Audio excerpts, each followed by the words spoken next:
Buenas noches. Bueno, vamos a hablar de algunos principios básicos de la economía bíblica. Vamos a empezar con el versículo 1 de la Biblia, el capítulo 1, versículo 1, que dice que Dios y creó Dios todas las cosas, creó Dios los cielos y la tierra.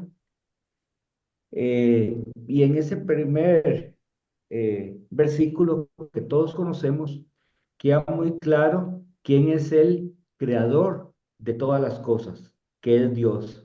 Dios no se preocupa por demostrar su existencia, nunca le ha preocupado demostrar su existencia, y también en el campo de la economía y de la política, normalmente parece que hay una gran cantidad de cosas de las cuales Dios no se preocupa de nombrarlas. Simplemente el hombre las descubre poco a poco, las puede descubrir a través de toda la palabra o las puede descubrir por causa de lo que sucede en la realidad. Bueno, lo primero es, Dios es el creador del mundo, por tanto, Él es el dueño absoluto de todo. A este principio se le llama el principio de trascendencia. Vamos a ver en esta primera parte tres principios muy importantes que son el principio de trascendencia, el principio de providencia y el principio de inmanencia. Aunque los tres tienen que ver con Dios como creador, eh, generalmente cada uno de estos tres principios muestran una parte diferente de presentar a Dios como creador, es decir, cuál es su mente con respecto a la creación. Entonces tenemos de que Dios es el dueño absoluto de todo por cuanto Él es el creador. A esta doctrina se le llama la doctrina de la creación original. Creo que en mayordomía de la creación ustedes tuvieron que haber pasado también un poco con respecto a esto. Número dos, hay una distinción entre el creador y la creación. Yo sé que ustedes recuerdan muy bien Génesis 1:27 que dice que Dios crió al hombre y a la mujer y lo puso sobre toda la creación para que la sojuzgara, para que la administrara.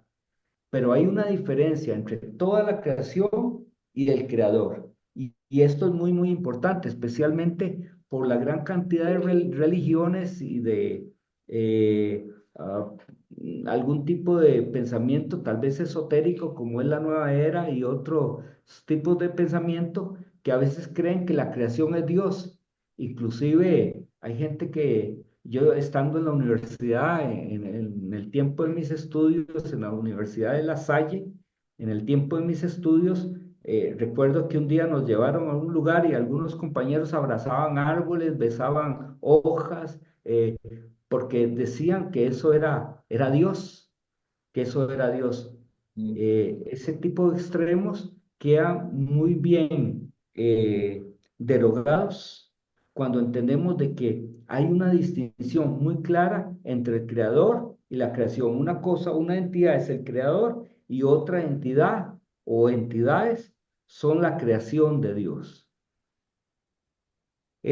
También tenemos que entender que por cuanto Dios es el dueño de todo y su creador, Dios es el gobernador.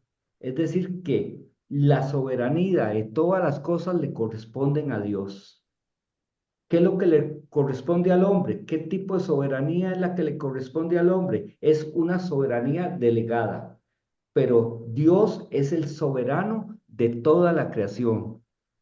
De hecho, en el primer capítulo del libro de Juan, versículo 1 dice que en el principio era el verbo y el verbo era Dios, el verbo era con Dios y el verbo era Dios, por él todas las cosas fueron creadas y sin él nada de lo que fue hecho hubiera sido hecho. Y todo fue hecho para su gloria y para su honra. Es decir, siempre se afirma a Dios como gobernador, es decir, como soberano de toda la creación.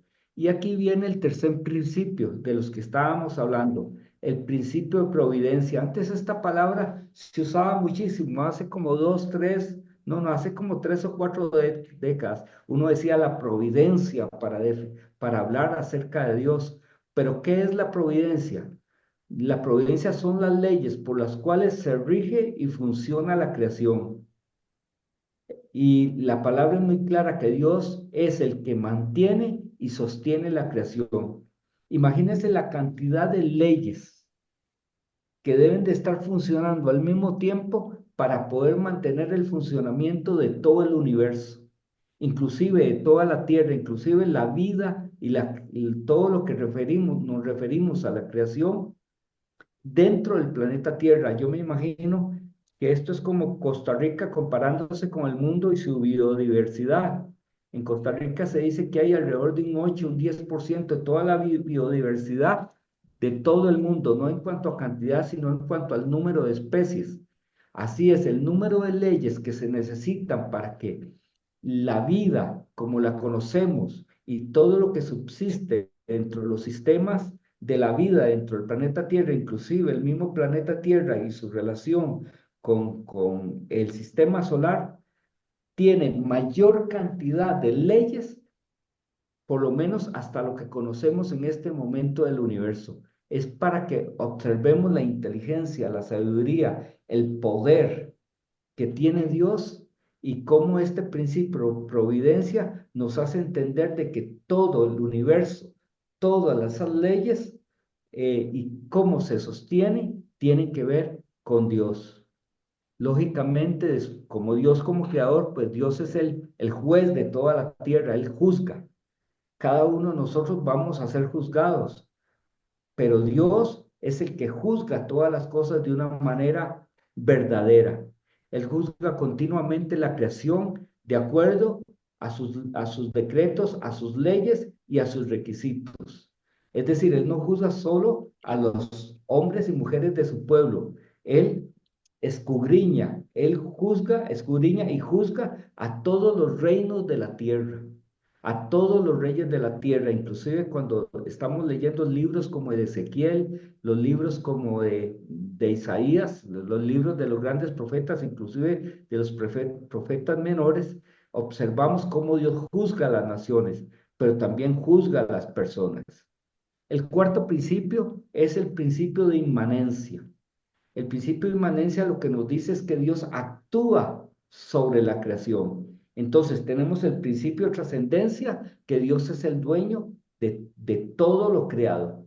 El principio de providencia, que Dios es el que mantiene y sostiene la creación. Y el principio de inmanencia es de que Dios actúa sobre la creación, no solo como testigo, no solo como aquel que está viendo o escuchando, no, sino que está actuando directamente sobre la creación. De hecho, en la escatología, que es el estudio de los tiempos finales de los tiempos, bueno, eso se puede dividir en muchos tiempos, se puede subdividir en tiempos.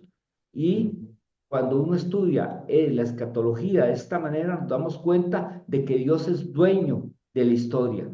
Él se conoce tanto el principio como el final y él actúa a favor de su pueblo. A todo esto le llamamos la doctrina de la creación original.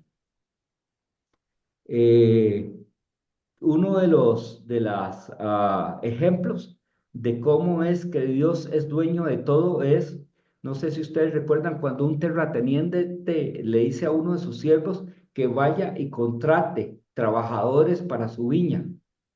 Y dice que, bueno, que él fue a diferentes horas, pero cuando llegó a la primera hora dice que contrató a un grupo y ese grupo trabajó durante 8, 9, 10, 12 horas, no sé. Después de eso, como hacían falta trabajadores, bueno, fue y trajo a otro grupo. Me imagino que el primer grupo eran los más jóvenes y los que tenían más experiencia. Cuando fue por el segundo grupo, me imagino que tuvo que haber contratado al faltar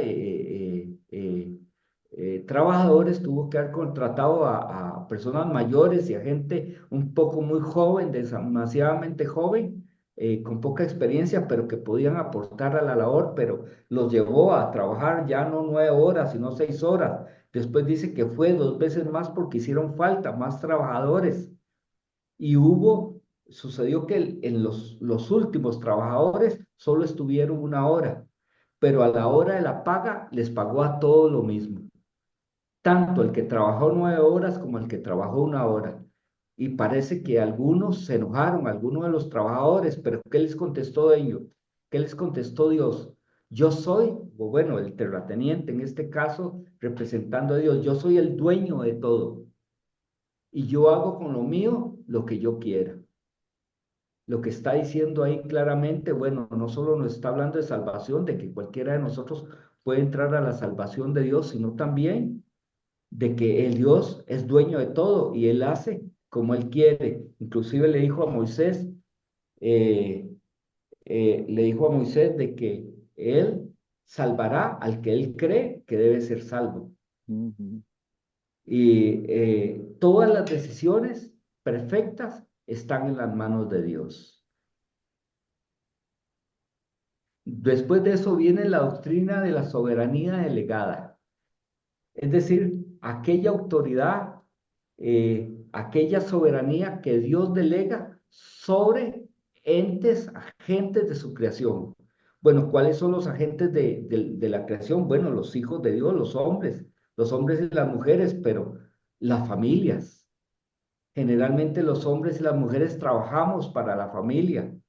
La familia casi que es, podría decirse que es el sector más grande, pero también hay otros agentes.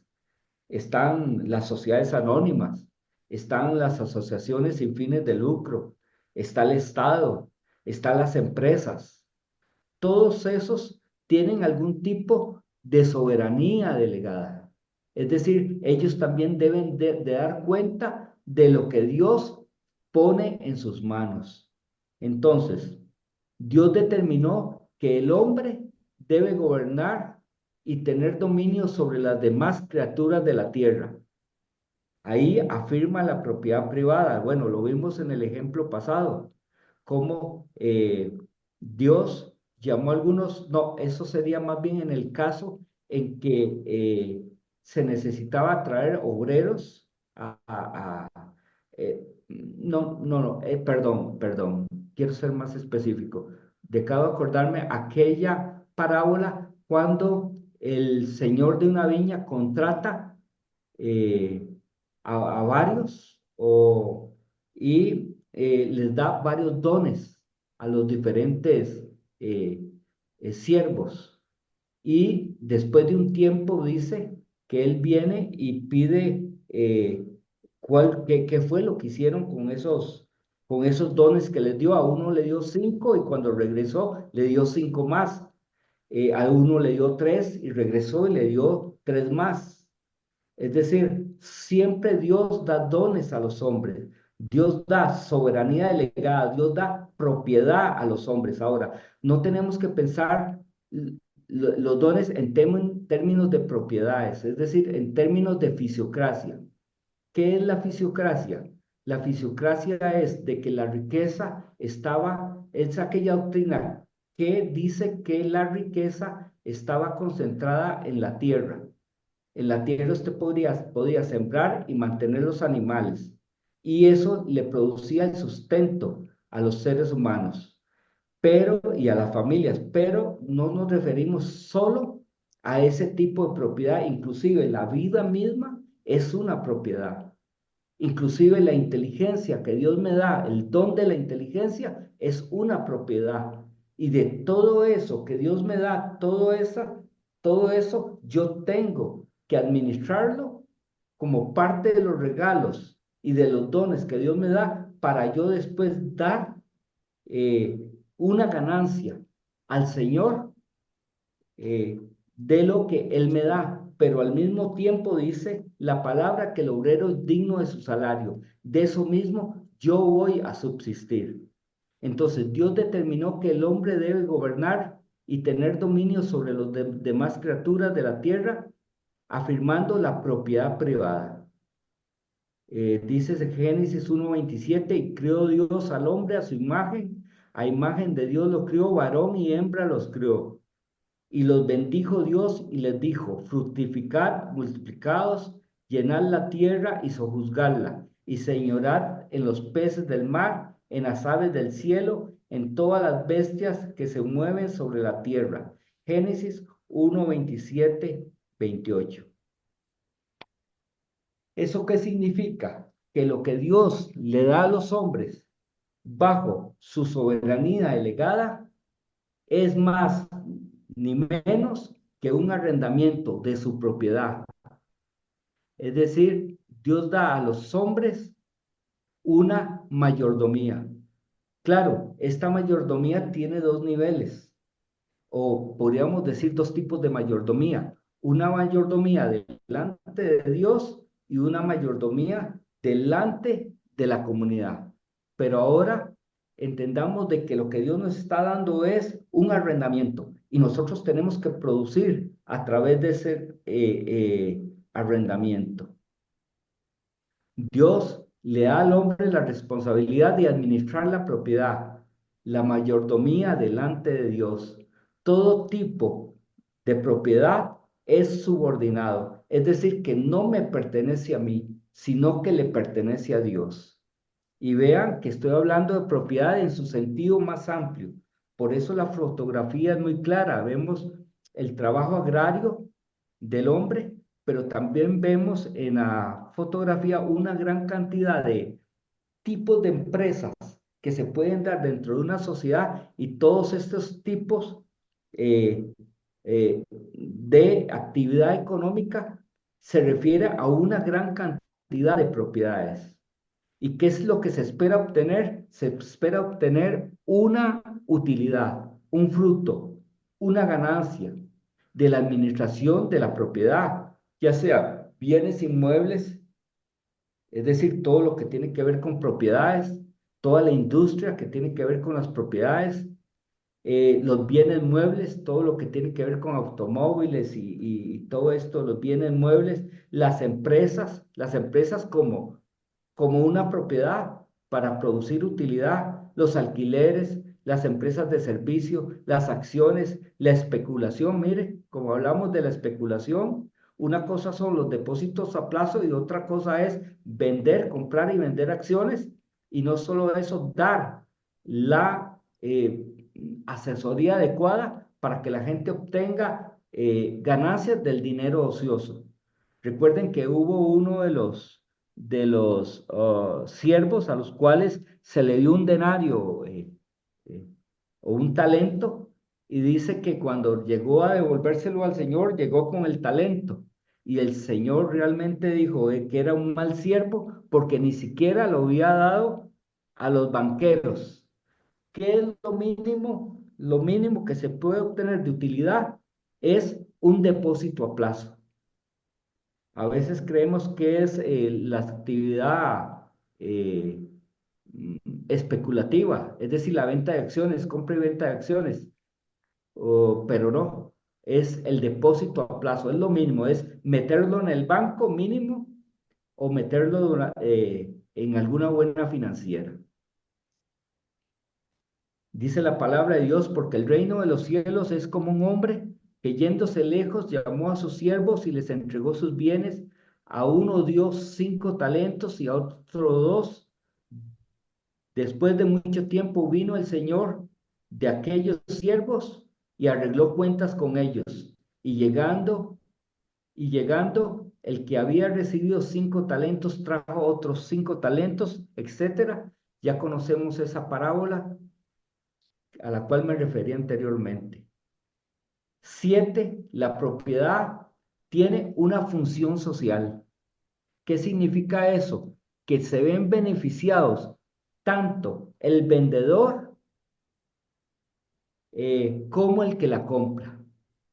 Significa de que se ven beneficiados todos los miembros de la comunidad. Ahora, recuerden que la comunidad es mucho más grande que el Estado, es más grande que las empresas privadas, es más grande que cualquier organización específica, porque la comunidad es representada por todas las familias, por las escuelas, colegios, universidades, organizaciones civiles con fines o sin fines de lucro, etcétera. Siempre la comunidad va a ser mucho más amplia que las demás entidades.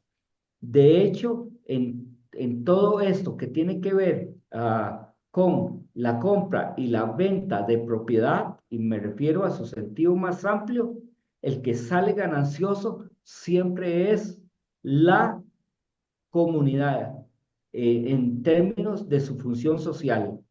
Y dentro de la comunidad, nosotros que pertenecemos a la comunidad también nos vemos gananciosos. ¿Por qué tiene una función social? Tiene una función social porque, porque el capital o la propiedad de lo que se trata es de satisfacer las necesidades de la comunidad. Ninguna propiedad puede mantenerse ociosa. Es una pérdida realmente muy grande tener una propiedad ociosa, ya sea la inteligencia, la vida, una empresa, eh, cualquier tipo de negocio o de empresa no se puede tener sin estar produciendo utilidad. Pero ¿cómo lo hace? Lo hace a través de satisfacer las necesidades de toda una comunidad. 5. El hombre tiene la obligación de cuidar la creación. Bueno, además de obtener una ganancia, el hombre también es llamado a cuidar la creación. Dios le da al hombre la responsabilidad de cuidar la creación, es decir, de cuidar la propiedad. Hay implícito en el manejo de la propiedad no solo obtener la esperada utilidad, sino también el manejo y cuidado de la propiedad y demás seres vivos que pueden habitar en el nicho. Dice la palabra, tomó pues Jehová Dios al hombre y lo puso en el huerto de Edén para que lo labrara y lo guardase. Es decir, que somos llamados a hacer esto. Es increíble cómo esto no lo enseñan en las universidades. Yo creo que cuando estuve en la universidad yo fui el primero en un curso que hubo sobre economía, en mencionar la importancia de este versículo bíblico y cómo la Biblia aportaba, documentaba información que era importante para el mantenimiento de la vida sobre el planeta. Bueno, hablemos un poco más del principio de trascendencia. Aquí estamos hablando, bueno, de que Dios es dueño de todo. Que Dios sea el soberano y dueño de todo impacta la economía política, porque la propiedad es, al fin de cuentas, teocéntrica. Dios está en medio de ella. Es decir, la verdad es que como Dios es el creador de todas las cosas y dueño de todo, Dios está en todo, pero más en lo que tiene que ver con la propiedad. ¿Por qué en lo que tiene que ver con la propiedad? Porque tiene que ver con la riqueza, con lo que Dios nos pone a hacer todos los días debajo del sol. Dice la palabra que Dios puso el trabajo debajo del sol para que el hombre se encargara de él. Inclusive dijo que el que no trabaja, que no coma. Y a veces uno se pregunta, bueno, es que el rico, de ahí tal vez podría decidir no trabajar. No sé de qué manera Dios lo hace, pero Él hace que hasta el rico tenga que trabajar para poder vivir sobre la faz de la tierra. Algo le pasa si no trabaja. Lo otro es, no podemos ignorar a Dios como dueño y de lo que Dios espera de los propietarios, delegados y de sus deberes. Hay una gran cantidad de actividades y todas, absolutamente todas, requieren darle cuentas a Dios y Dios va a juzgar sobre todo. De ahí la trascendencia y de ahí de que Dios es un Dios que juzga y que pide responsabilidades al final de todo proceso. Inclusive en las Naciones Unidas, todas esas personas que gobiernan y piensan, bueno, tienen esa propiedad de la inteligencia y tienen la obligación de hacerlo de acuerdo a las leyes, decretos y requisitos de Dios. De Jehová es la tierra y su plenitud, el mundo y todos los que en él habitan. Salmo 2:41. Ahora sí, mira, se me pasó todo esto, ¿eh? Y no se me pasó uno por uno. Mira, bueno, vamos a ver si. Se me saltó. Bueno, ahora viene el ciclo de crecimiento. Ahora sí, vamos a entrar en materia un poco más fuerte. Ciclo de crecimiento. Dios nos llamó a crecer. Realmente, yo creo que hay un deseo profundo de Dios en que el hombre saque el mayor provecho en su soberanía delegada y en su capacidad de administrar de todos los dones que Él le da. Dice la palabra que Él nos da la inteligencia para hacer la riqueza. Dice que Él nos da la inteligencia para hacer la riqueza. Ujú. El crecimiento beneficia a todos, es decir, tiene una función social, produce mejores y más empleos, salarios, modificaciones, diversificación de las actividades, análisis, investigación sobre cómo obtener la mayor utilidad. Y Dios no ve que haya nada malo de eso, siempre y cuando se haga de una forma honrada. Ok, vamos a empezar con el ciclo de crecimiento. El ciclo de crecimiento empieza con el ahorro. El ahorro, eh, no hay manera, bueno, el ahorro significa la propiedad o activos que se disponen, efectivo, inmuebles, muebles, negocios, empresas, Uy, acciones, depósitos, todo tipo de valores y capital, inclusive criptomonedas. Imagínense que es algo totalmente abierto.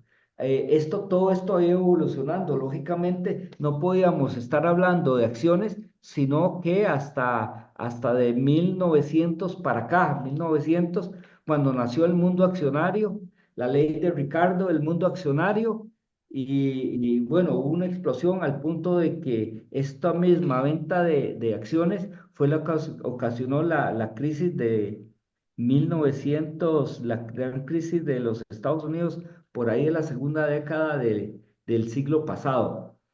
El ahorro, el dinero, es decir, todo lo que se tiene, todas las propiedades que se tiene, a eso se le llama ahorro, todos los activos. El ahorro nos da la capacidad de producir inversión.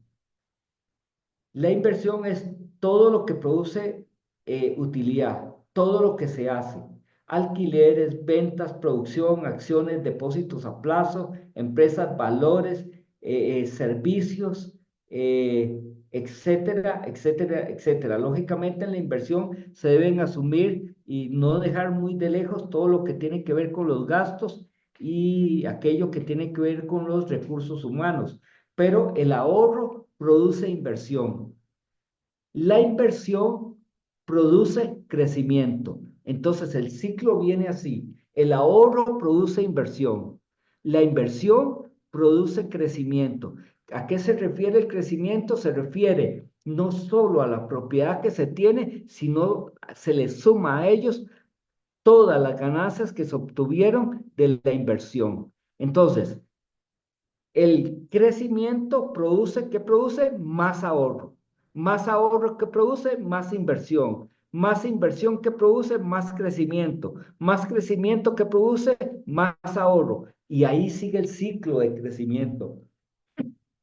De tal manera de que si Dios te da a ti algo y tú logras invertir ese algo va a producir crecimiento y ese crecimiento te va a dar más activos, más ahorro para producir, arriesgarte a una inversión más grande para producir más crecimiento y así sigue el ciclo de crecimiento. Todo como si fuera una semilla, ¿eh? Todo eso se le llama el ciclo de crecimiento. Pero, ¿qué sucede? Hay obstáculos al crecimiento. ¿A dónde se producen los obstáculos al crecimiento? Cuando usted invierte. Ahí es donde se producen los obstáculos. Ahora vamos a ver cuáles son los obstáculos que se pueden producir a la hora de observar este ciclo. Y ahí es donde vamos a ver cuál es la función que tiene el Estado. En este ciclo de crecimiento podemos observar varias cosas. Por ejemplo, la manera peyorativa y desagradable con que se ha tratado a los empresarios. A veces se les ha tratado como codiciosos, como personas que quieren sacar ventaja, como que los que quieren dejarse los bienes de las demás personas, pero no debemos, si las reglas son adecuadas y de acuerdo a las leyes y los decretos de Dios que Dios ha puesto en su palabra, lógicamente no debería, este tipo de distorsiones no debería afectar la confianza que deben de tener las personas en las empresas o en los dueños o en los agentes que son dueños de la propiedad. Eh, esa forma de hablar mal, yo creo que la debemos quitar y debemos de ver a un héroe, a un héroe, a un empresario. Ahora, cuando hablamos de empresarios, también estamos hablando de que nosotros, en cierta manera, también con nuestro conocimiento, si algunos son médicos, si algunos son obreros, si algunos son amas de casa, todos ellos tienen algún don, alguna propiedad que también pueden poner al servicio, a invertir en eso, ponerla al servicio de la comunidad por alguna cosa que demanda la comunidad, también para obtener crecimiento. De hecho, este ciclo siempre, siempre, siempre se mantiene. Eh, no invertir significa perder. Usted no puede tener las propiedades que tiene es totalmente estacionadas. No invertir significa perder. ¿Por qué? Porque cuando no se pone a producir lo que uno tiene, las propiedades que uno tiene en su sentido más amplio, ya sean acciones, ya sean propiedades, ya sea la inteligencia, ya sea la fuerza física, ya sea lo que sea, cuando uno no lo puede producir, lo que nos está produciendo es pérdidas. Ese es otro principio y parece como que a Dios no le gusta eso. A Dios le gusta que siempre le den ganancia de aquellos dones que Él ha dispuesto sobre las personas o sobre los agentes a los cuales Dios ha bendecido, porque ya Dios puede bendecir una iglesia, Dios puede bendecir una empresa. Dijimos, hablamos del principio de inmanencia, es decir, Dios actúa sobre la sociedad y Dios bendice al que quiere. Dice que Abraham lo bendijo Dios con mucha propiedad, con muchas vacas, vacas no, con muchas ovejas, etcétera, etcétera. Después, el que invierte tiene que gastar una gran cantidad de tiempo en analizar cuáles son las necesidades que tiene la comunidad. De ahí de que la propiedad tiene una mayordomía hacia la comunidad, es decir, una función social. Antes de que yo pueda invertir, yo tengo que preguntarme cuáles son las necesidades que tiene la comunidad específicamente para analizarla y ver de esas necesidades cuál es la que me va a dejar la mayor utilidad. Así es como funciona el asunto. El ahorro produce la inversión hay que pensarla bien, hay que analizarla, hay que planificarla, hay que contratar personal, inclusive si se quiere hacer fábricas y todo, hay que ver todos los gastos, pero al final de cuentas todo eso va a producir crecimiento. Eh, Bueno, hay que tomar en cuenta la tasa de ganancia. Y ahora sí, pasamos a los obstáculos. Hay algunos obstáculos que impiden el crecimiento. Eh, en Deuteronomio 8:18 dice, acuérdate del Señor que Él te da el poder. En algunos lados dice la inteligencia para hacer la riqueza, en otros lados dice la fuerza. Entonces, vamos a pasar a los obstáculos del crecimiento. Los obstáculos del crecimiento los dividimos en cuatro tipos. Son los que obstaculizan la inversión, el crecimiento, el empleo y la diversificación. Aumentan los costos de precio de los bienes, el Estado se convierte en socio y su violencia se vuelve insoportable. Ujú. Vamos a ver. Primer obstáculo, la carga impositiva coercitiva. Es decir, ¿Y cuáles son estas? Son los impuestos, las tasas, las cargas, los tributos que pueden llegar a ser más del 50%. Es decir, que el Estado es tu socio.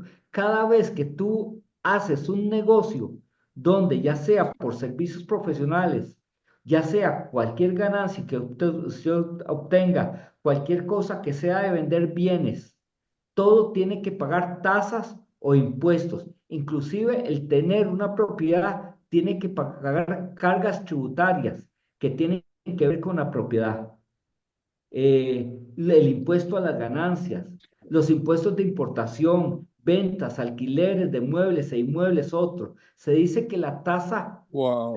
impositiva en Costa Rica es de un 57-58%. Es decir, que de cada 100 colones que usted se gana, usted tiene un socio que ya se ha llevado 58 colones. Wow. Que de cada 1.000 colones que usted se gana, ya tiene un socio que se llama el Estado que se ha ganado 558 colones.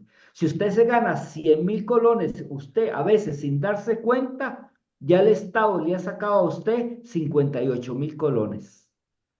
¿Y esto por qué sucede?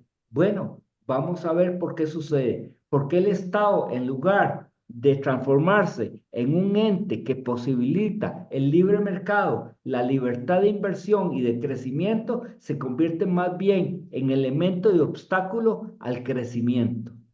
Un ladrón. Primero tenemos el Estado paternalista asistencialista. ¿Qué significa? La tendencia del Estado a meterse en lo que no debe meterse, es decir, en crear programas permanentes para atender cuestiones que le corresponde única y privadamente y única y sistemáticamente al sector privado. Se transforma en un competidor. Es decir, cuando el Estado toma funciones que le pertenecen a los entes privados, en qué se transforma? En un competidor. Ujú. Claro, los programas asistenciales son muy importantes, a eso se le llama subsidiariedad del Estado y son muy importantes porque realmente, como dijo Jesús, a los pobres siempre los tendréis y hay que ayudarle a los pobres, pero mucha de esta labor le pertenece al sector privado, Ujú. pero está bien que el Estado lo haga de alguna manera. El problema es cuando ya el Estado se mete a hacer programas de asistencialismo que no le corresponden. Yo veo con buenos ojos programas para ancianos, programas de becas para jóvenes y niños de estudios digamos, de lugares de escasos recursos o en riesgo social, me parece excelente todo eso, pero hay muchos programas asistencialistas que no benefician, es decir, que el Estado no debería meterse en ellos. Seguimos con el Estado empresario. Hubo una época en Costa Rica en que el Estado, mire, hasta aluminio producía, creo que se llamaba Lunasa, la institución. ¿Qué tiene el Estado que está produciendo aluminio? ¿Qué tiene el Estado de estar haciendo obra pública? Imagínense que para tener obra pública, el Estado tiene que contratar una gran cantidad de empleados y con lo que dura aquí, obteniendo los préstamos y todo, imagínese el costo de las obras. Gracias a Dios, todo eso, el Estado empresario fue cambiando y hoy tenemos obra pública contratada privadamente, lógicamente con todos los defectos que tiene las instituciones corruptas, pero al fin y al cabo tenemos ese tipo de cosas. El Estado empresario, mire, Recope, la distribución de los combustibles. Bueno, todo eso debería ser privado, todo eso. El manejo de los puertos debería ser privado. Hay una gran cantidad todavía de instituciones que realmente la empresa privada lo podría hacer mejor. No así lo que le corresponde al Estado, que es la seguridad, que tiene que ver con la cuestión de la salud en cuanto a las pandemias, en cuanto a sí, en cuanto a las pandemias. todo lo que tiene que ver con algunos programas sociales que deben ser subsidiados, que parecen bien. Bueno, y lo otro es la burocracia estatal excesiva. Dicen los políticos de que hay que contratar mucha gente porque la empresa privada no contrata suficiente cantidad de gente. Entonces, una de las formas de disminuir el desempleo es contratando gente. Y no saben que al contratar demasiada gente se crean una gran cantidad de incentivos y gastos excesivos que realmente no deberían ser asumidas por el Estado. El Estado, para mantener todo este tipo de programas, imagínense la cantidad de impuestos que cobra. Estamos hablando que la tasa impositiva es de un 57%. En otros países a veces no pasa del 24 o 25%. Imagínense que nos cobran tasas impositivas cuando compramos algún bien nos cobran el 13%. Cuando alquilamos nos cobran un porcentaje. Permisos de construcción un 4%. Impuesto de bienes inmuebles un 0,25 del costo de la propiedad. Cuando la propiedad es dada por Dios. La propiedad propiamente dicha esa está verificado que es dado por Dios. ¿Por qué tenemos que pagar algo de impuestos por algo que es dado por Dios? Bueno, esas son algunas de las cosas. En algunos países no se cobra ese tipo de impuesto. El impuesto a los traspasos de propiedad, etcétera, es una carga impositiva. Tenemos que pagar en los servicios el 13% y además un profesional, si ganó, no sé, 40, después de 30 millones, tiene que pagar un 20% de renta, además del 13% que se pagó por la atención dado el Wow. servicio. Además de eso, de las ganancias del profesional, tiene que pagar un 20% de impuesto de renta. Y además de eso, tiene que pagar un 15% del impuesto a las ganancias cuando se es una empresa.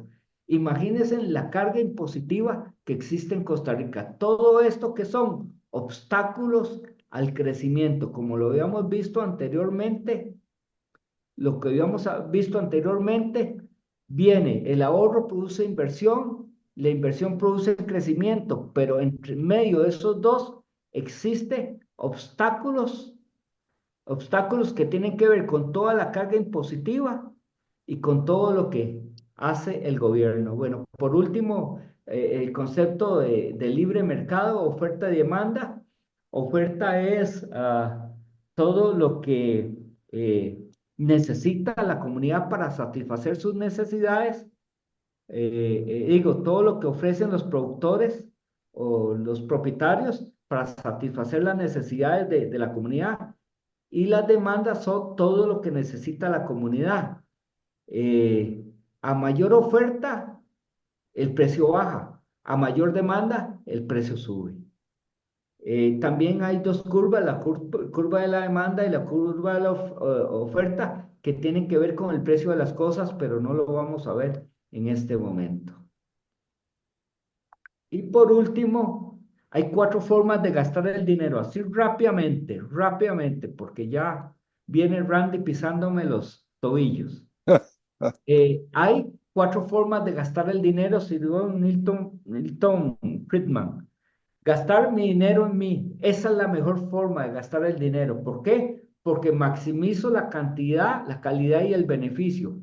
Tomo conciencia del costo, optimizo el costo-beneficio y beneficia, esto es lo más importante. Cuando digo gasto mi dinero en mí, significa mi familia, mi empresa, lo mío. Recuerden que la primera palabra que aprendemos los seres humanos después de decir después de decir mamá o papá, es mío. Lo tuyo lo aprendemos hasta mucho después, pero lo que es mío, esto es mío, mío, mío. Esa es una de las primeras palabras que aprendemos. Pero eso beneficia, por eso se dice que la familia es la más grande propietaria de todo el mundo, la base de la sociedad. Número dos, segunda forma de gastar el dinero, gastar mi dinero en otros. Ahora sí. ahí me preocupa el gasto. Eh, no, ahí ya no tengo un ligamen emocional. Pago de cargas impositivas, por ejemplo, el pago de impuestos, ¿qué es? Gastar mi dinero en otros. Comprar regalos para otros. Bueno, cuando compro regalos para otros, pienso muy bien qué regalarle para obtener el mayor agrado de la persona a quien se lo voy a dar en el menor gasto posible. Le doy prioridad al costo.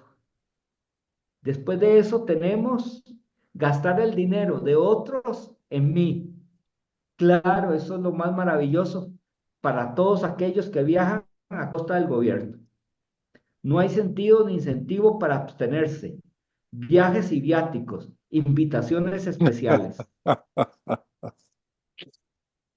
Y bueno, no estamos hablando de todos los tipos de bocadillos y cosas que se sirven en los poderes de la República. Creo que debe haber bastante control en eso, pero sin quitarlo, porque realmente un magistrado, un diputado, no puede estar saliendo afuera a comer ahí en la soda.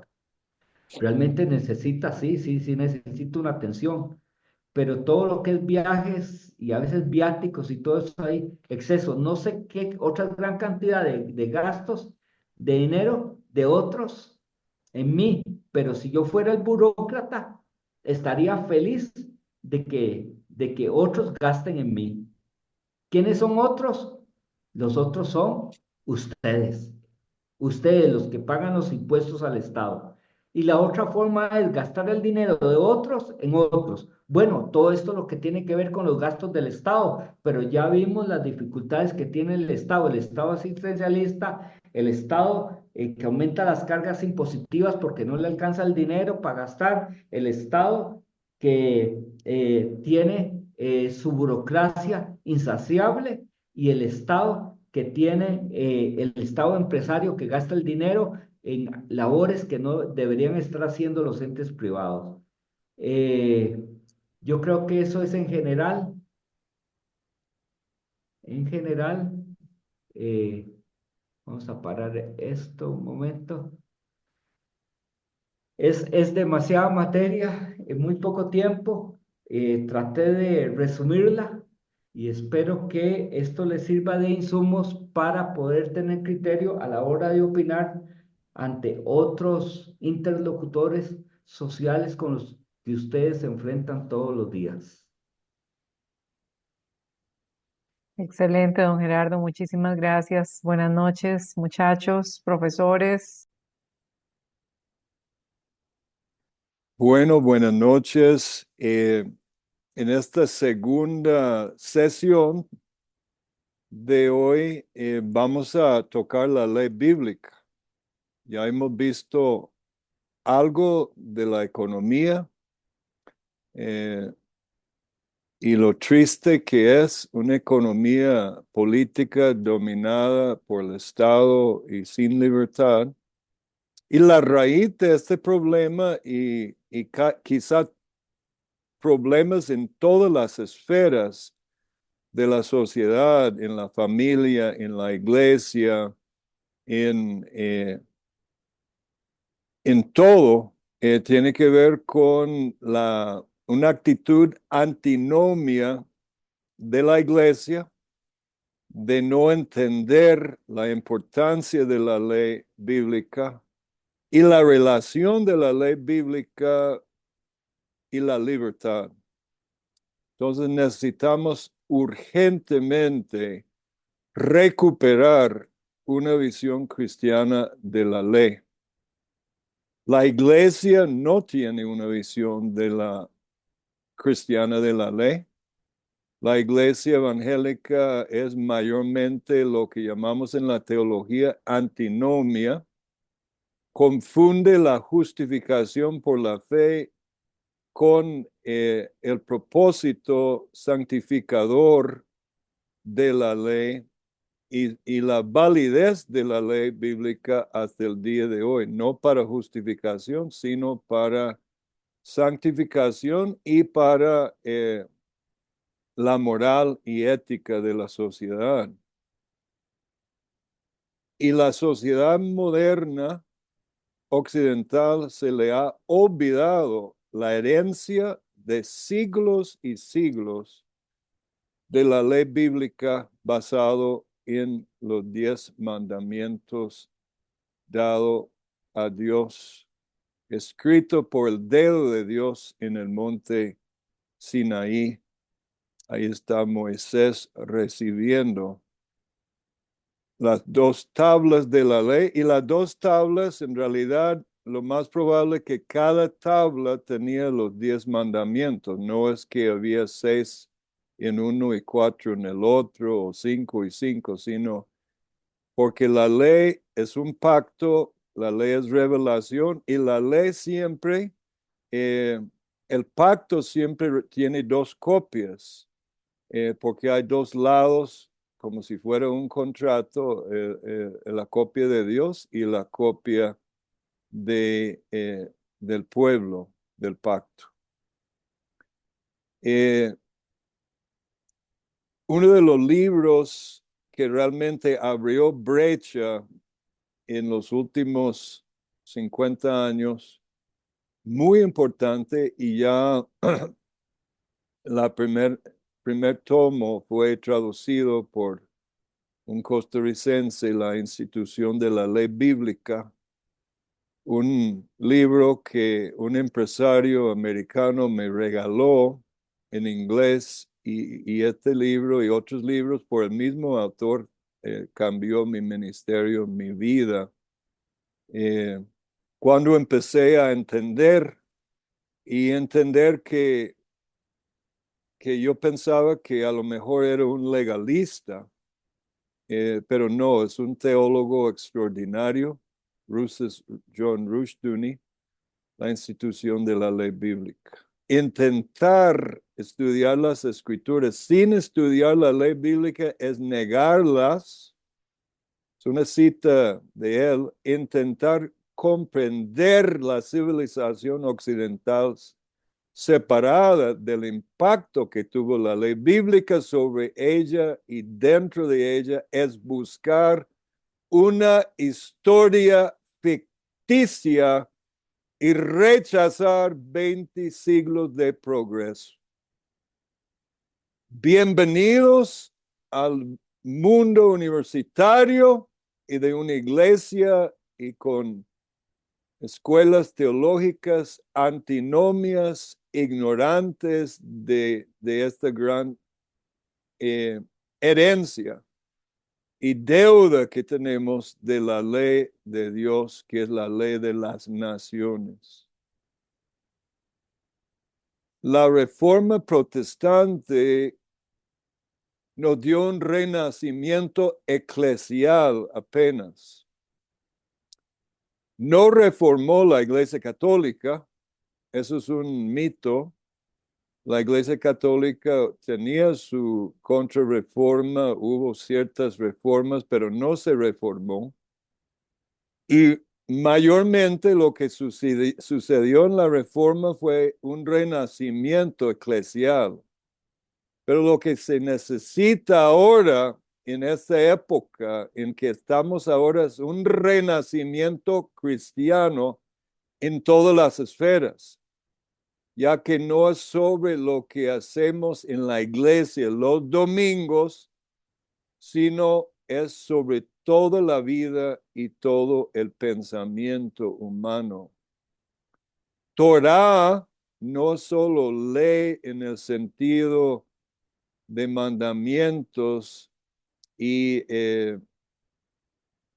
prescripciones de lo que debemos y no debemos hacer, sino es instrucción para las naciones.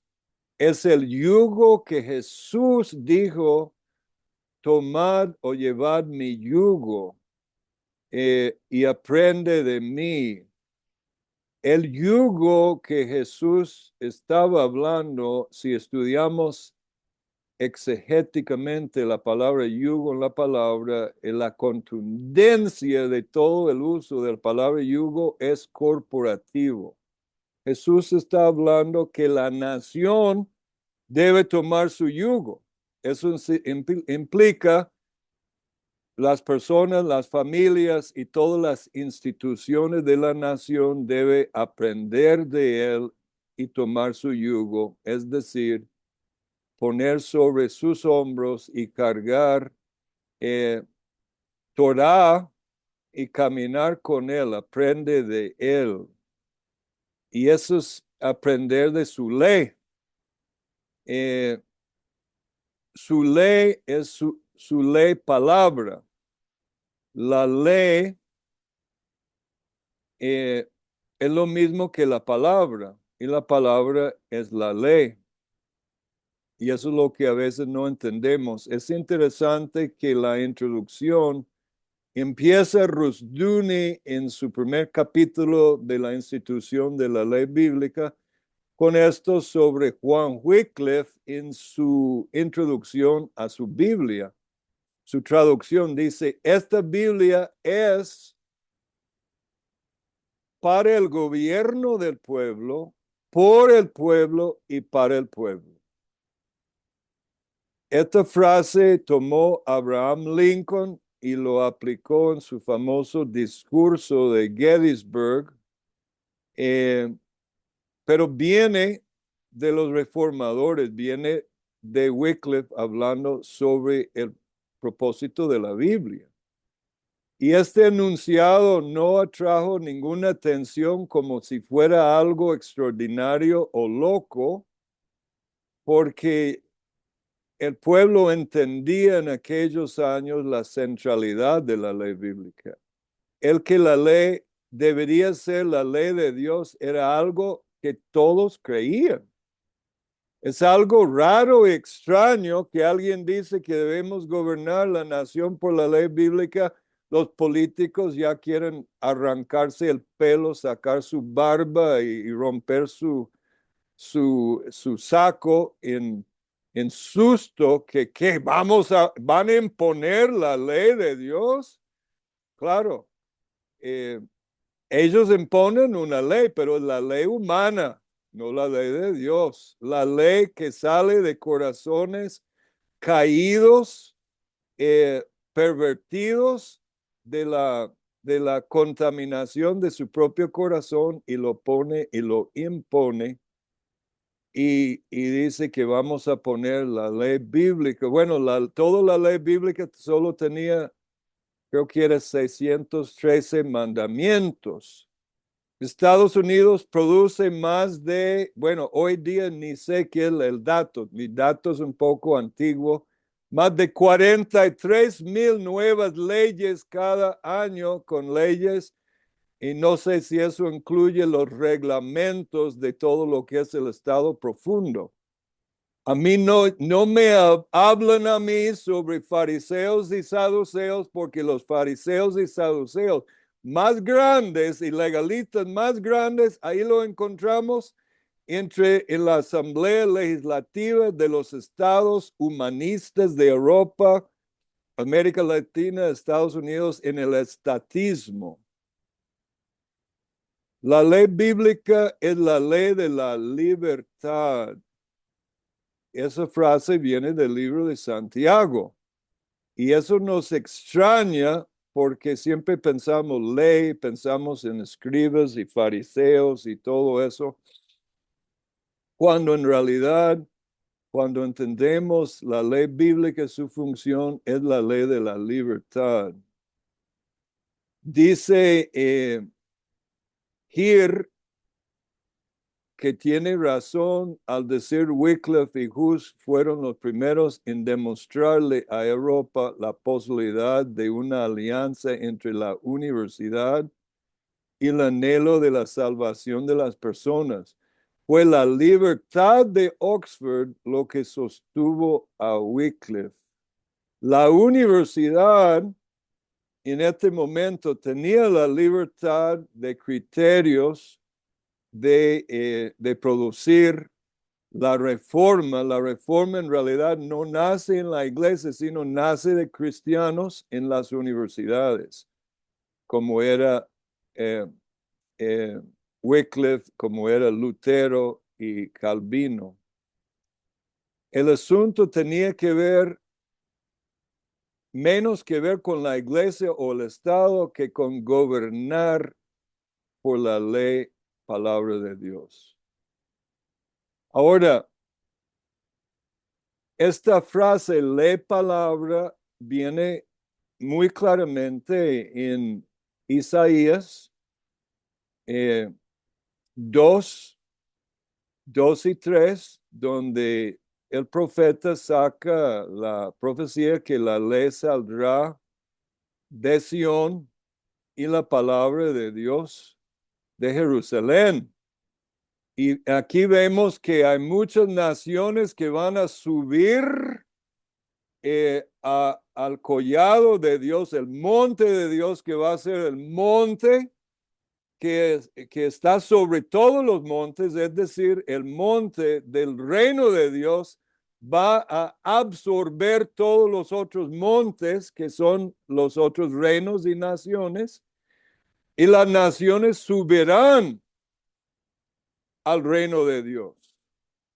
El reino de Dios es más que la iglesia, pero la iglesia está involucrado en esto del monte de Dios. Entonces, este monte tiene una fuerza centrípeta, o sea, atractiva, que jala hacia el reino de Dios. Esa es la dirección de la historia, guste o no, los políticos y los humanistas. La dirección de la historia va hacia el reino de Dios, y el reino de Dios también tiene una fuerza centrífuga que va tirando la luz y la palabra a las naciones. Ahora, cuando vemos el juicio final, en uno de los juicios apocalípticos del pequeño Apocalipsis de Isaías 24, 3 al 5, que vemos que la razón fundamental del juicio de las naciones me llama la atención. Vamos a leer esto, que de todo será vaciada la tierra, totalmente saqueada, porque el Señor ha pronunciado esta palabra, se destruyó, cayó la tierra, enfermó, cayó el mundo, enfermaron los altos pueblos de la tierra, es decir, las civilizaciones y los pueblos grandes se enfermaron. La tierra se corrompió bajo sus moradores. ¿Por qué? Y aquí está la clave, tiene que ver con la actitud de los políticos, la iglesia y las naciones sobre la ley, porque traspasaron las leyes, falsearon el derecho, rompieron el pacto sempiterno. Por esta causa la maldición consumió la tierra y sus moradores fueron asolados. Por esta causa fueron consumidos los habitantes de la tierra, se disminuyeron los hombres. El juicio de fuego de Dios sobre las naciones tiene que ver con su actitud hacia la ley de Dios, porque la falsearon, la traspasaron.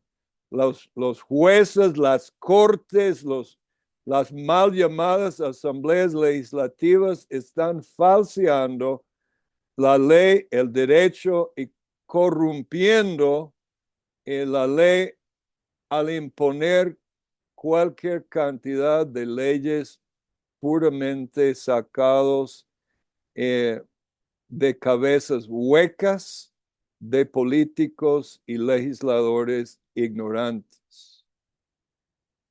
La ley, la fe, la religión y la cultura y Dios. La ley como revelación y tratado. Primero, la ley es revelación. Se habla mucho de la ley natural, y eso es un problema, porque la ley bíblica es revelación. No solo lo que podemos observar en la naturaleza, tenemos que depender para gobernar las naciones en revelación. Y es un tratado, es un pacto. Y este monte que vemos cuando Isaías habla del monte del Señor, en realidad él lo está sacando del monte Sinaí, porque en la historia y en la escatología bíblica, la ley que es dado sobre el monte Sinaí en el Pentecostés del Antiguo Testamento, o Shavuot, cuando Israel estaba en el monte Sinaí, Moisés recibe los 10 mandamientos. Esta visión se traslada después al monte de Sión. Y vemos que cuando Moisés subió a recibir la ley, Dios mandó a Moisés y los 70 ancianos que subieron con él a la mitad del camino a construir 12 columnas. Obviamente no eran columnas tipo de Grecia, eso solo para el símbolo, pero columnas de piedras seguramente.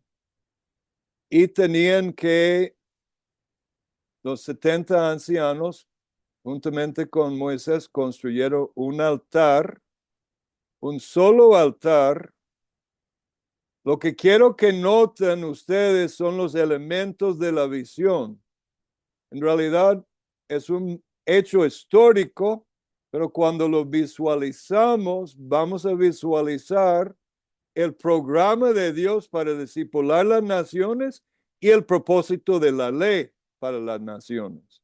No es accidente que suben 70 ancianos, porque los 70 ancianos tienen que ver con las 12 columnas, la iglesia Israel y después la iglesia es columna y baluarte de la verdad, porque la verdad fundamental que son los 10 mandamientos tiene que estar establecido en la columna y baluarte que es la iglesia, y a través del número 70 ancianos y la congregación, que en hebreo es el Kahal Goim, la congregación de las naciones, porque su misión es tomar la ley, recibir la ley, establecer la ley en ella, y a través de su liderazgo que fluya a través del monte abajo, poco a poco, empezando en Israel como base misionera a las 70 naciones,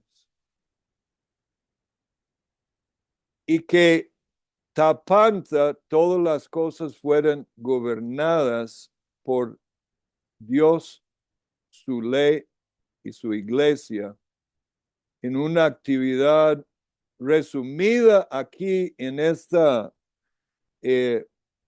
en Éxodo 24, porque eso ocurre en Éxodo 24, es una visión del propósito misionológico de la ley de Dios, y establece de una vez por todas, para todos los siglos.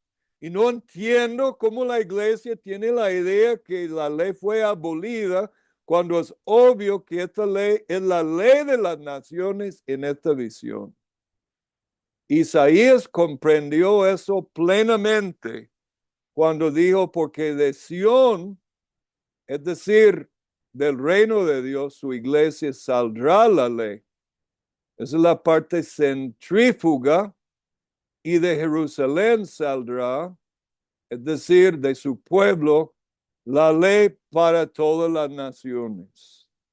Así, entonces tengo los iconos de las etnias. O sea, vemos resumido en un solo capítulo toda la Biblia en cierta forma, y la gran comisión y la función de la ley. Acaba con el antinomianismo y la ignorancia de la ley en la iglesia con una sola visión. Así que seguimos pensando en eso, que la ley siempre es religiosa en su origen.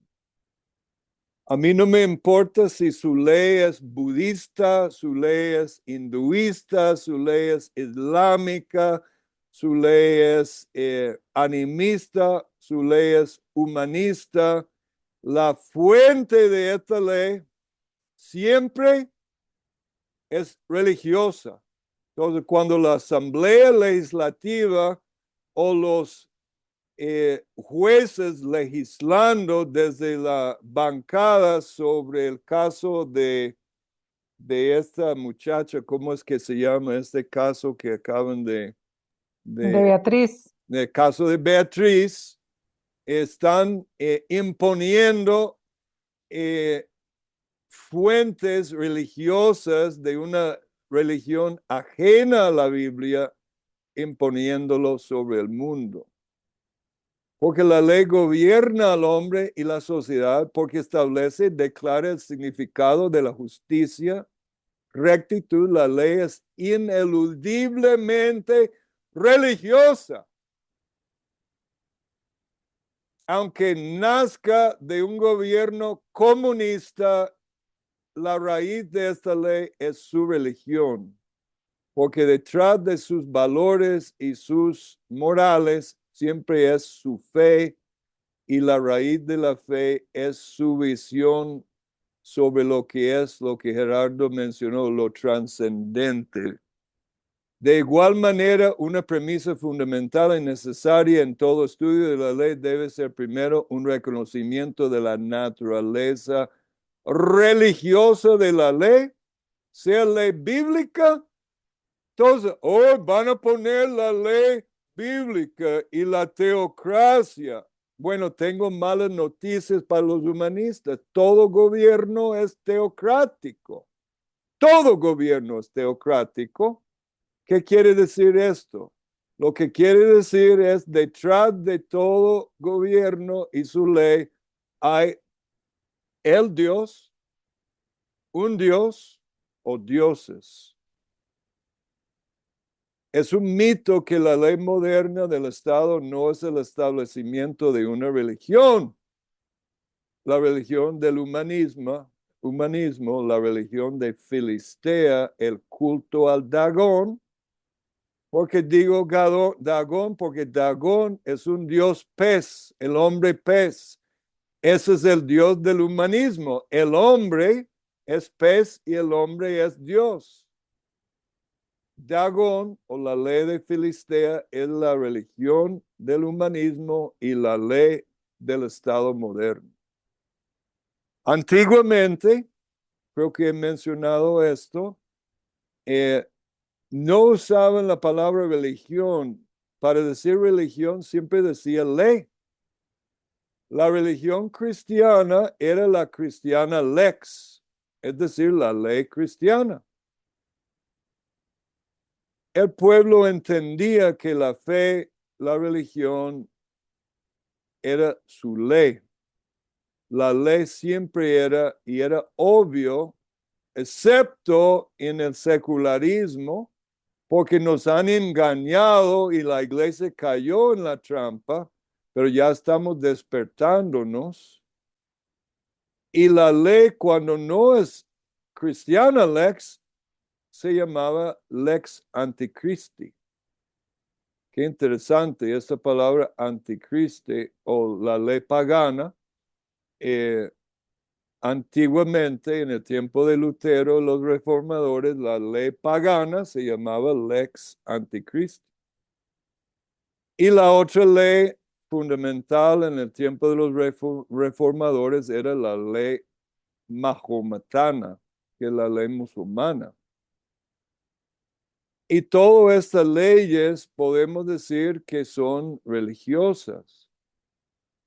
Entonces el engaño moderno que nos enseñan en la U, que nos enseñan en el humanismo secular, es un concepto que la ley es secular, no es religiosa. Es religiosa y es religiosa ineludiblemente. Segundo, se debe reconocer que en cualquier cultura la fuente de la ley es el Dios de la sociedad. sea, si quiere conocer el Dios de Costa Rica o el Dios de Estados Unidos, pregúntese qué es la fuente de su ley. Ahí está su verdadero Dios o el Dios operativo. Si la fuente de la ley no es lo que dice Isaías, entonces estamos ante un invasor o un ídolo. Si la ley tiene su fuente en la razón humana del hombre, es el hombre o la razón el Dios de la sociedad. Si la fuente es una oligarquía, una corte, un senado, un gobernante, esa fuente es el Dios del sistema. Por eso en la cultura griega la ley fue en esencia un concepto religiosamente humanístico. La fuente de la ley islámica es el Dios del Islam.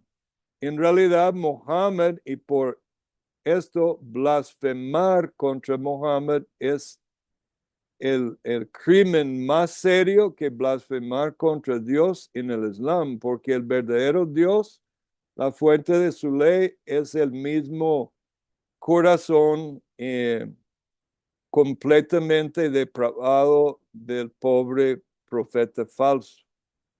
La fuente de la ley budista es Buda y la fuente de la ley humanista es el hombre.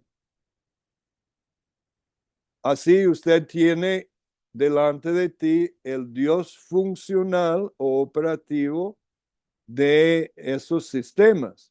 Tercero, una sociedad, cualquier cambio de ley es un cambio de religión explícito o implícito.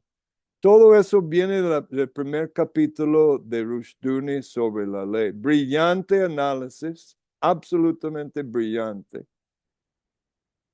Es decir, cuando una cristiandad que fundamentaba su ley en la ley de Moisés y la ley bíblica empieza a, por ejemplo, cuando estuve en Montana, un pueblo en Montana, me estaba explicando que en la corte del estado, no, la corte, la sala de la corte de esta ciudad, habían quitado los 10 mandamientos que estaban dentro de la corte y lo pusieron detrás. Y lo que uno está viendo, que poco a poco lo que están diciendo, Dios, el Dios de la Biblia, ya no es nuestro Dios. Y el pueblo no comprende que hay un nuevo Dios que está tomando lugar al hacer eso. Lo hacen en nombre de la igualdad de religiones, en el nombre del humanismo, pero es una una revolución o una rebelión legal y un cambio de dioses.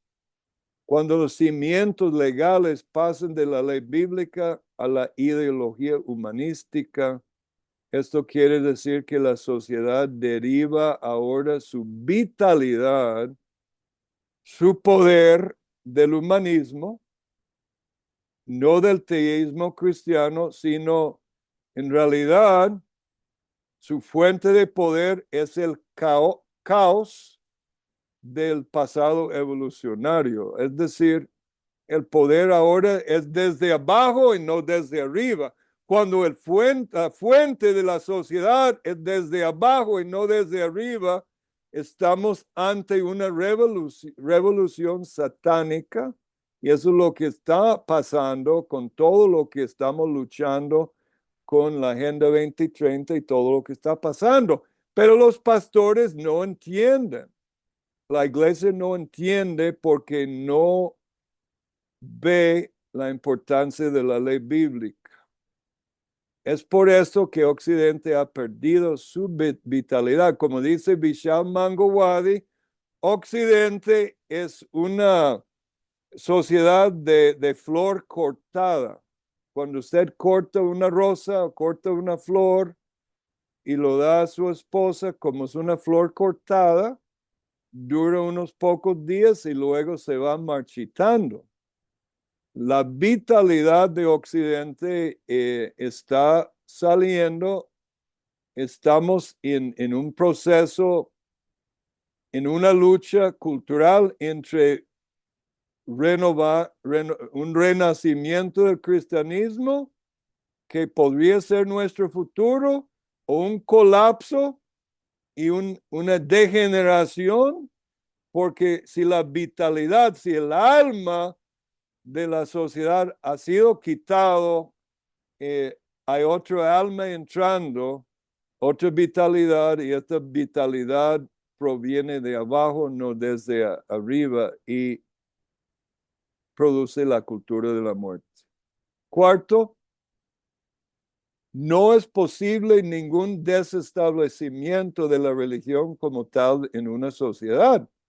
Dice, bueno, vamos a desestablecer el cristianismo, pero a desestablecer el cristianismo es establecer otra religión.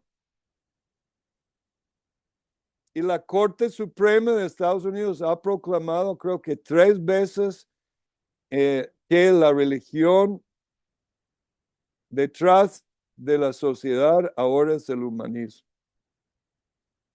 Y una religión en particular puede ser suplementada por otra. Siempre eso es lo que pasa.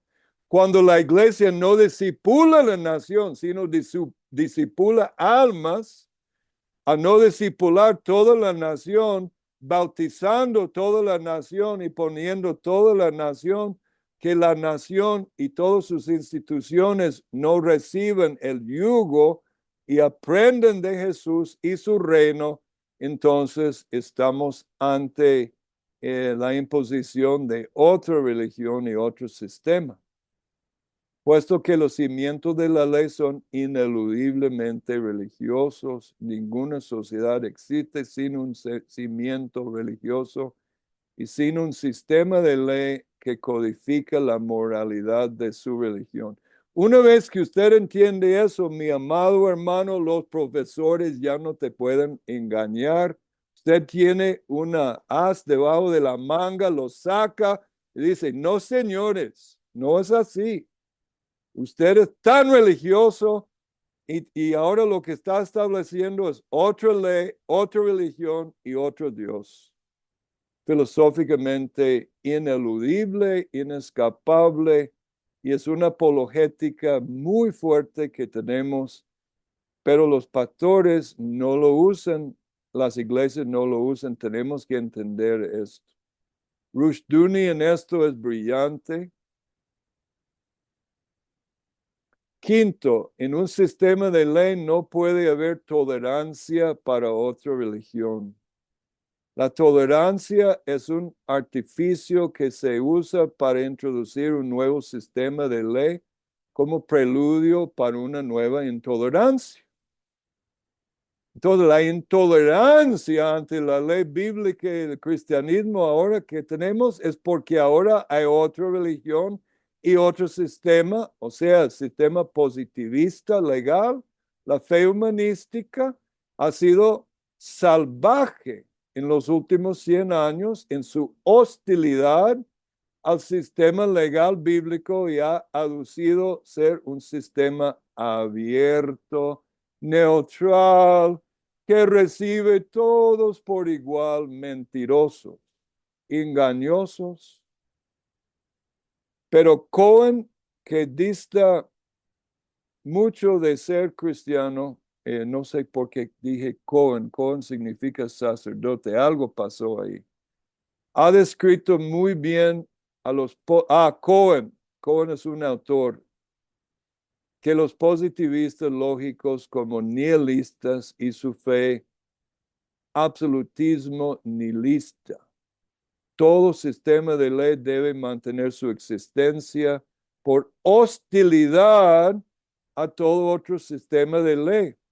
Es decir, en un sistema bíblico de ley, en un país cristiano, se puede tener libertad. El pueblo puede tener libertad, puede haber libertad de culto, pero la ley de la nación no puede tolerar múltiples sistemas de ley, porque lo que usted tiene, si hace esto, usted tiene un sistema politeísta. En Occidente vivimos en una sociedad bajo asedio de humanismo. La ley humanista guerrea contra la ley de Dios. Cuando el Señor terminó de hablar con Moisés sobre el monte Sinaí, le dio las 2 tablas del testimonio, tablas de piedra escritas por el dedo de Dios, la ley como revelación. La ley cristiana no es una ley que sale del corazón depravado del hombre, sino es una ley que sale por revelación. Y Jesús dijo, no piensen que he venido a poner fin a la ley. Yo pensaba que la ley fue abolido, como dicen los pastores. O a los profetas, no he venido a poner fin, sino para cumplir. Porque en verdad les digo que hasta que pasen el cielo y la tierra no se perderá ni la letra más pequeña ni una tilde de la ley hasta que todo se cumpla. Cualquiera pues que anule un solo de estos mandamientos, aun los más pequeños, así los que enseña a otros, será llamado muy pequeño en el reino de los cielos, pero cualquiera que los guarde y los enseñe, este será llamado grande en el reino de los cielos. Porque les digo a ustedes que si su justicia no supera la de los escribas y fariseos, no entrarán en el reino de los cielos. Entonces, cuando Pablo dice en Romanos 10:4, porque el fin de la ley es Cristo, dice es para justicia de todo aquel que cree. Cristo puso fin de la ley para justicia. Nadie puede justificarse ante Dios por cumplir la ley, porque todos somos pecadores. Pero Cristo no abolió la ley, sino lo cumplió. Y si la ley quedó abolido, entonces Cristo murió por nada, porque la ley ya no existe, todos vivimos bajo gracia.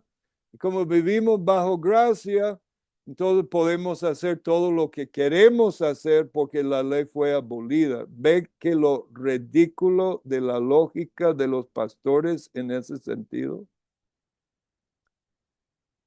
Este estudio en la Escuela de Espiritualidad aquí en HMF, en nuestra misión, en momentos pasados hemos pasado hasta 3 meses estudiando el Templo de Salomón, que es un estudio maravilloso. Y es curioso que había 2 columnas ante el templo. Una de las columnas tenía que ver con los reyes y profetas y otro tenía que ver con los sacerdotes, o podríamos decir la ley y los profetas. Y dice que Pablo, que la iglesia es pilar y baluarte de la verdad. Entonces las columnas,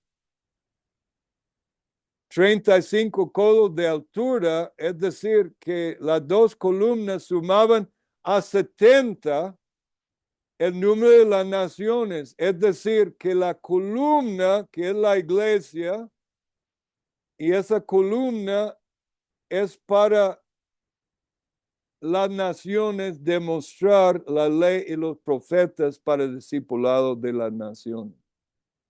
No puedo dar más tiempo sobre este estudio, solo el estudio de los detalles aquí es una maravilla y lo recomiendo, de estudiar el simbolismo de las cadenas, las redes, las dimensiones, la circunferencia, Ahí está el apostolicidad, 12 codos, 18 tiene que ver con la resurrección, 35 tiene que ver con las naciones, perfección espiritual, etcétera, etcétera.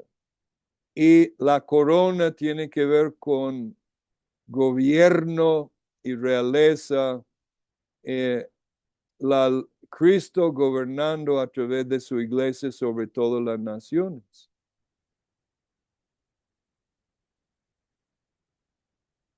Porque el Señor es nuestro juez, el Señor es nuestro legislador, el Señor es nuestro rey, Él mismo nos salvará.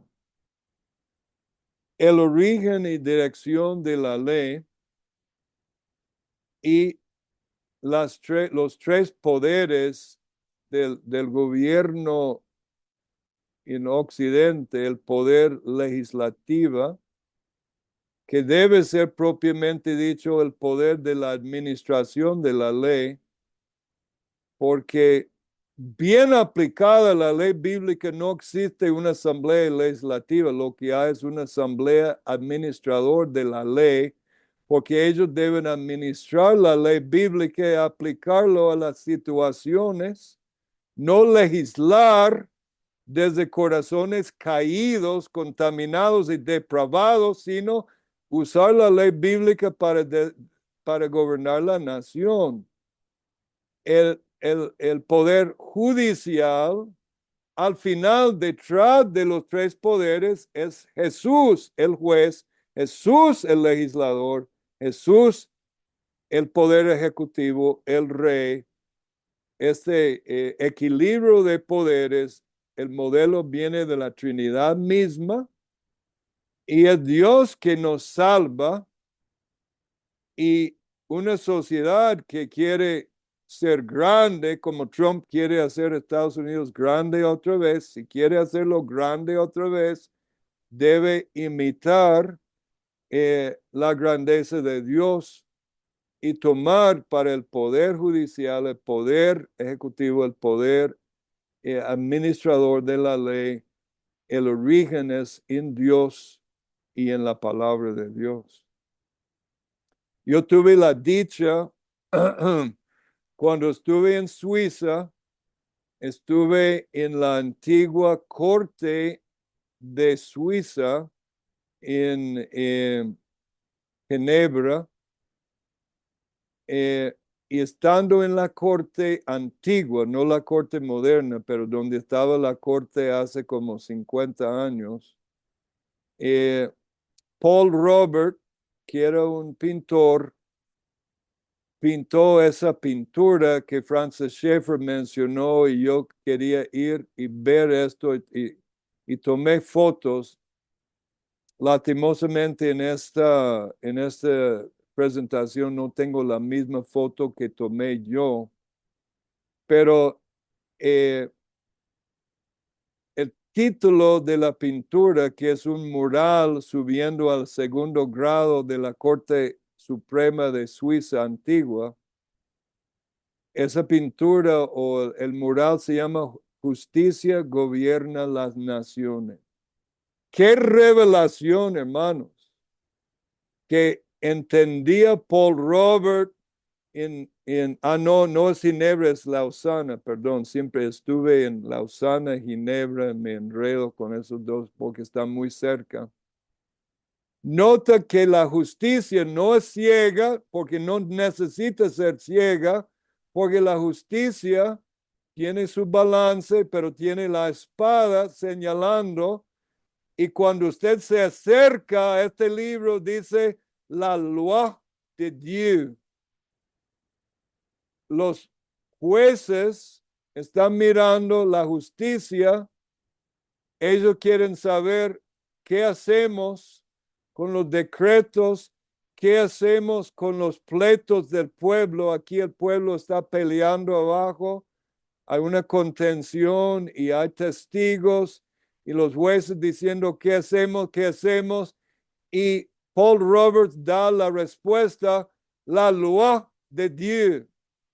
la ley de Dios y la espada señala, no necesita ser ciega porque ella solo mira la loi de Dios, la ley de Dios. Qué maravilla esta pintura. Lo que Francis Schaeffer no señaló, que yo descubrí, subiendo en un lado está ese mural, pero bajando por el otro lado, porque hay 2 gradas subiendo a las salas de la corte arriba en el segundo piso.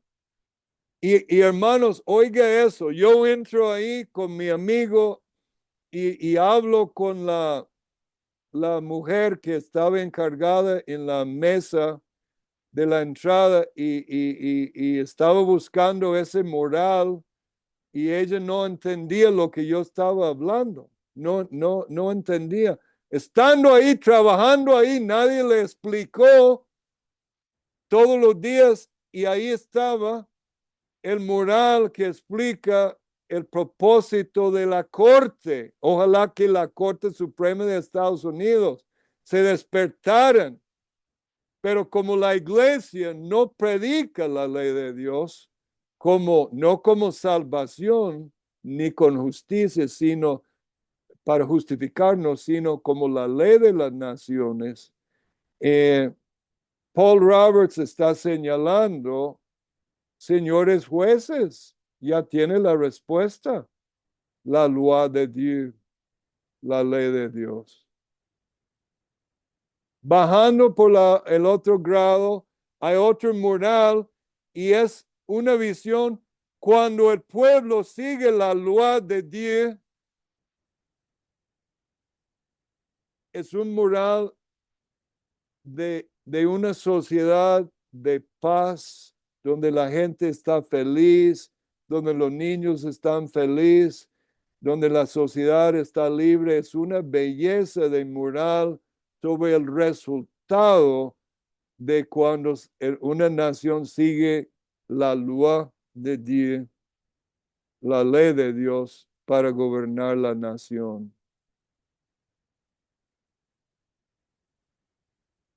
Yo tengo slides donde usted puede hasta leer, porque me acerqué aquí a la Biblia y literalmente dice en francés, la loi de Dios. Me perdona mi mal francés. Entonces,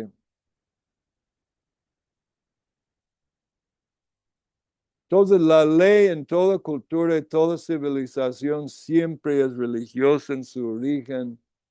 No existe ley en el mundo que no sea religiosa. Ya hemos dicho esto.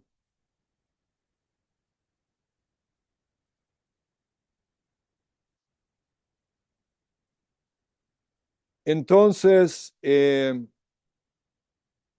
la centralidad de la ética y la ley para la definición y esencia de la religión puede ser demostrado en varios idiomas, donde la palabra para lo que hoy en día llamamos religión fue la palabra ley. Esto ya lo mencionamos. Vamos a saltar ese material. Es interesante que Raimundo Lulio, el gran misionero, uno de los primeros misioneros catalán, español, a los musulmanes, usó la palabra lex y fides o fe de manera intercambiable en su tratado Liber de Gentile et Tribus Sapientibus, el libro a los gentiles y las tribus, la sabiduría. Rogerio Bacon,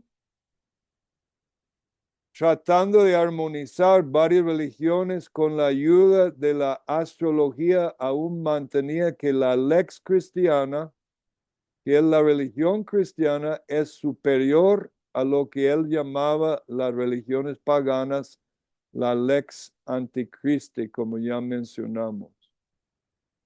Bueno, voy a ir más rápido ahora. Ya hemos dicho esto, vamos a Eso sobre el Islam. ¿Cómo vamos de tiempo? Ya se me fue el tiempo. Se fue el tiempo.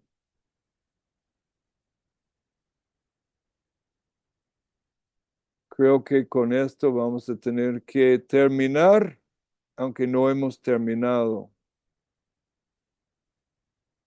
Solo déjame mencionar algo que Gerardo y yo hablamos y no hemos podido hablar, pero solo lo voy a mencionar. Las jurisdicciones de la ley divina. En la ley bíblica hay jurisdicciones y el problema con la ley del Estado, el Estado moderno quiere ser la jurisdicción que cubre todo y domina todo.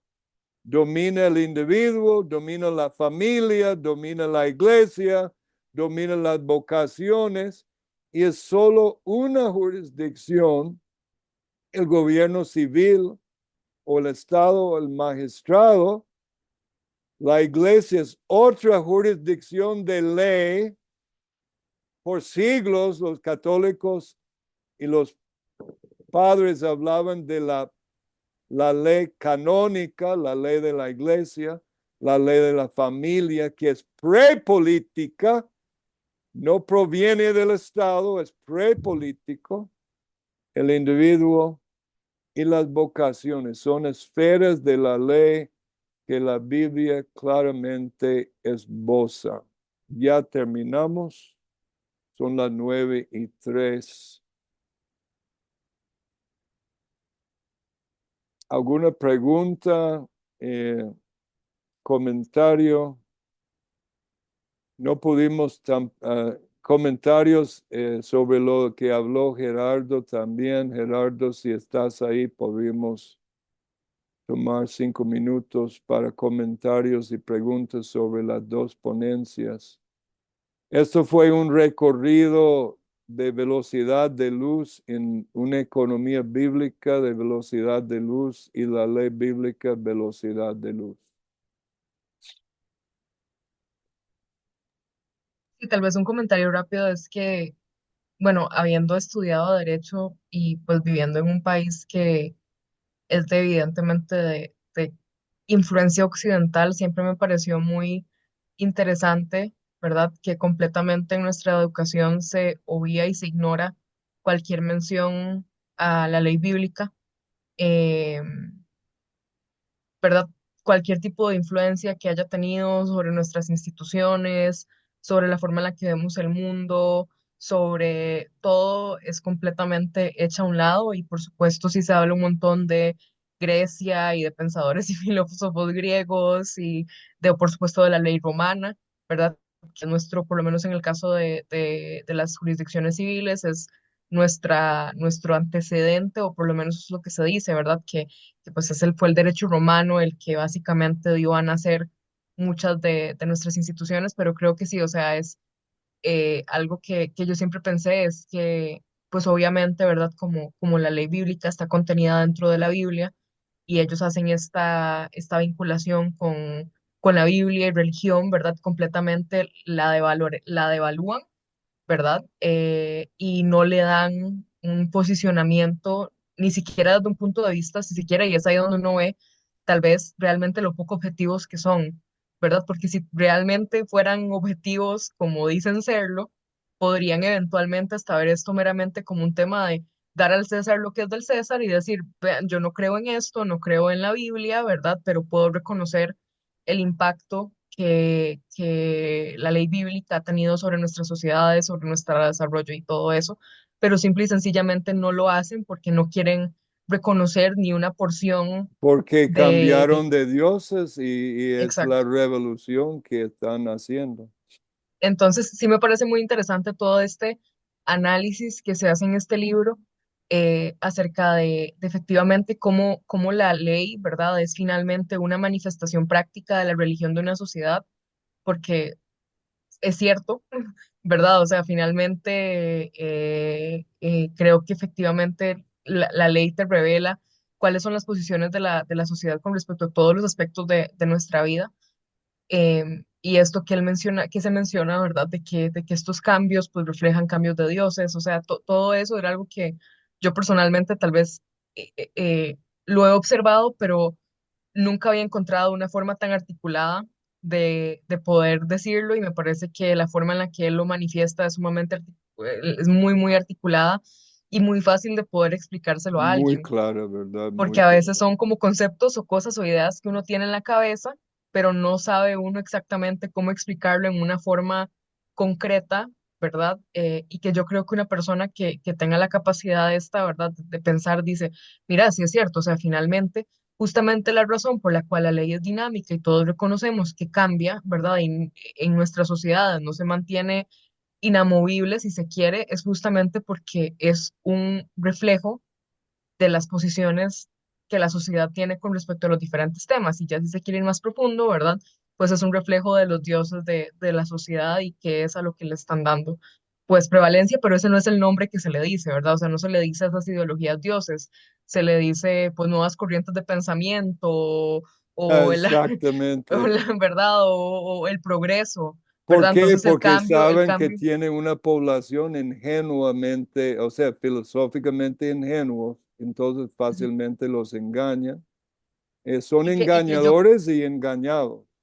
Y actualmente yo creo que quizás uno de los, obviamente, ¿verdad? Pero quizás un dios muy grande es el dios del progreso, ¿verdad? Quote unquote, de esta sociedad, ¿verdad? Que quiere dejar atrás valores tradicionales, si se quiere, o lo que sea, y pues pone como su dios, ¿verdad? Entre comillas, ¿verdad? El progresar y el avanzar como sociedad y no quedarnos, entre comillas, estancados en las ideas de antaño, ¿verdad? Entonces yo creo que eso es pues bueno, ¿verdad? Algo que está ahí como dándose mucho, pero sí, muchísimas gracias. Las dos ponencias me parecieron muy, muy interesantes y muy valiosas. Gracias por su comentario, muy bueno.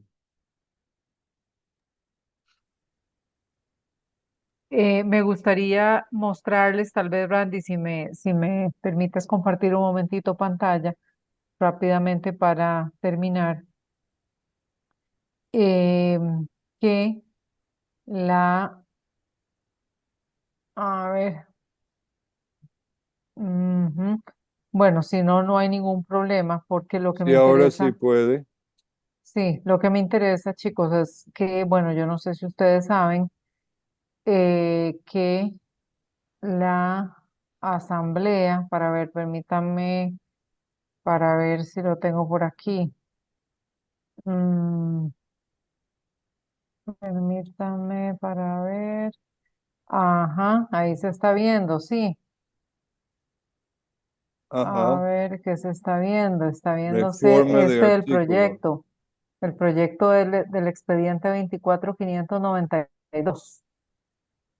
Sí, ok, vean, esto precisamente, ¿verdad? Hace unos días atrás, Iliana y yo tuvimos un programa con respecto a este proyecto, porque vean que es justo de lo que está hablando Randy, ¿verdad? Está el Frente Amplio proponiendo la Ley Fundamental de Educación, ¿verdad? Una reforma a los artículos 13, 14, 25 y 48 a la ley 21, 2160 del 25 de septiembre de 1957, los artículos 18, 18 19, 98, 120, ¿verdad? Y la derogación del artículo 100, etcétera. Código de la Educación del 18 de agosto de 1944.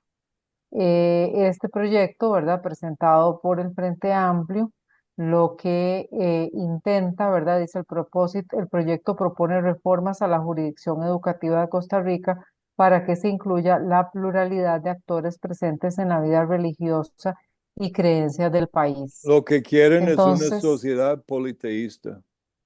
es correcto. Entonces, ¿verdad? Estamos hablando de que, ¿verdad? Este proyecto, ¿verdad? Lo que pretende es abrir el espacio, ¿verdad? Para que, en teoría, las personas de todos los grupos religiosos, en honor a la libertad de religión, puedan tener, digamos, se pueda tener esa pluralidad multiétnica, multirreligiosa, pero es justamente lo que Randy está hablándonos de que se quita, ¿verdad? Una religión, pero se establece otro sistema religioso que finalmente viene a ser muchísimo más, o sea, es voraz, Van sencillamente. migrando desde Jerusalén hacia Atenas y Sodoma. Sí, entonces es hostil, ¿verdad? Parece ser neutral, parece ser abierto, pero realmente lo que está teniéndose es una gran intolerancia, porque aunque ahí diga, ¿verdad?, que el cristianismo también queda, ¿verdad?, como una más, nosotros sabemos que el cristianismo no es, ¿verdad?, una religión más, ¿verdad? Sin embargo, hemos analizado al revisar la ley que lo que se intenta es a todas luces eliminar todo lo que tenga que ver con el cristianismo, sea desde la visión católica o desde la visión evangélica. O sea, finalmente, ¿verdad? Hay una gran cantidad de personas en este país que practican el cristianismo en diferentes formas, pero lo que aquí se está proponiendo más bien es ese politeísmo, pero sobre todo en religiones ¿verdad? Que practicadas en otros contextos. Y bueno, ahí entra todo, todo, Es chamanismo, que ellos no quieren esoterismo, libertad de todo. culto, lo que quieren es imponer una nueva ley contra la ley de Dios. Ujú. Entonces, esto, ¿verdad? Entró, por lo menos ellos propusieron el proyecto de ley, pero quiero que ustedes hagan la relación entre lo que es la ley, ¿verdad? Las leyes que se van creando y cómo eso se va mezclando con todo este nuevo paradigma, que es un paradigma religioso, Mm, finalmente. mm, Ujú. correcto. Bien. No sé si alguno tiene algún otro comentario. Yo tengo un comentario. Ujú. Es un comentario de tema financiero, de económico, del principio económico. Este, es básicamente Primera de Crónicas 29:11. Primera de Crónicas 29:11 dice, tuya es, oh Jehová, la magnificencia, el poder, la gloria, la victoria y el honor, porque todas las cosas que están en los cielos y en la tierra son tuyas. Tuyo, oh Jehová, es el reino y tú eres excelso sobre todos. Las riquezas y la gloria proceden de ti y tú dominas sobre todo.